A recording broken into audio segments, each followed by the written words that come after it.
Ari menshi uyu mwaka navuze ko dufite arenga 50 amaze kutwemera ko azaza. Iyo rero utegura irushanwa abaryitabira bakiyongera bakaba benshi, wumva wishimye. Hanyuma muri ayo makipe, amakipe akomeye muri iki gihugu ari muri shampiyona, ubu twishimiye ko yose yamaze kutwemera ko azaza, bigaragaza agaciro baha irushanwa ryacu, ndetse uyu mwaka kuri edisiyo ya 20 muzi ko no mu gihugu tugeze ku nshuro 30 twibuka, ku buryo rero abantu bitabira bariyongereye. Hanyuma edisiyo y'uno mwaka ni akahe gashya karimo gatandukanye no mu zindi edisiyo zose? Agashya karimo nk'umwaka ushize beach volley yaratunaniye kwishyiramo, ariko uyu mwaka byarakunze izitabira. Hanyuma ikindi ni ukwiye gufata abana batoya bakagira umwanya wihariye wabo wo gukina, bakazaza gukina ku itariki ya 2, nabo bagafata umunsi wose ari bonyine bakagira imikino myinshi.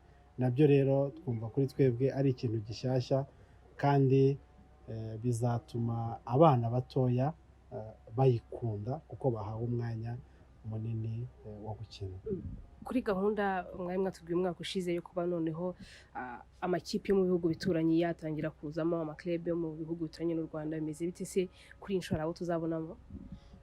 Kuri iyi nshuro amakipe yo muri Kenya, federasiyo yo muri Kenya ya volleyball rwose ubu baratwizeza yuko bazitabira, kandi iyo bitabiriye irushanwa riba ribaye mpuzamahanga. Muri Kenya twiteguye amakipe yaho.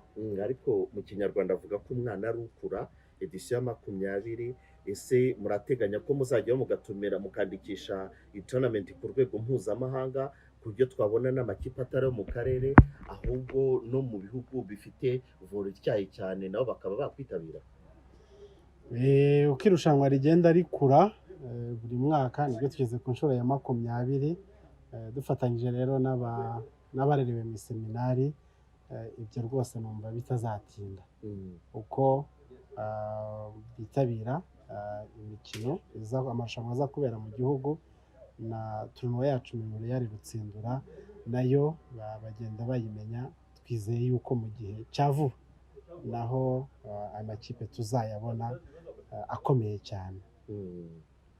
Bihembo, hanyuma no ku bihembo mutubwire, ubushize nabwo mwatubwiraga ko uko edisiyo igenda ikura hari no kuri kamverope kigenda kizamuka. Uyu mwaka biteye bite?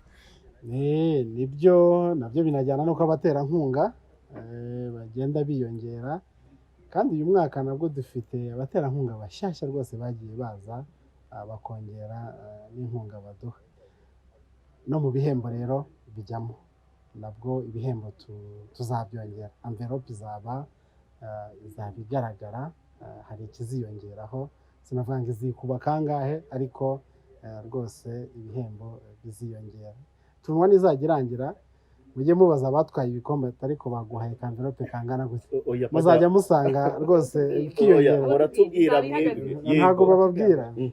Amakipe ya mbere byari hagati. Yego, amakipe. Okay, amakipe ya mbere twebwe buriya burya dufata aya makipe y'abakuru, niyo duha igihembo kinini. Ubushize ikipe ya mbere twayihaye igikombe na envelope $750,000. Uyu mwaka tuzongeraho 25 miliyoni tuzayuzuza. Murakoze cyane. Abatazabasha kugera mu karere ka Huye n'aho karere ka Gisagara, bo hari uburyo bateganyije bashobora gukurikira imikino wenda mu buryo bwa live streaming? N'umwaka ushize abakurikiye neza mwabonye ko finali ku munsi wa nyuma byarashobotse, ntabwo twasubira inyuma. Rero uyu mwaka nabwo abatazagera ku Karubanda mu seminari mu karere ka Huye bazabona uburyo bwo kubikurikirana.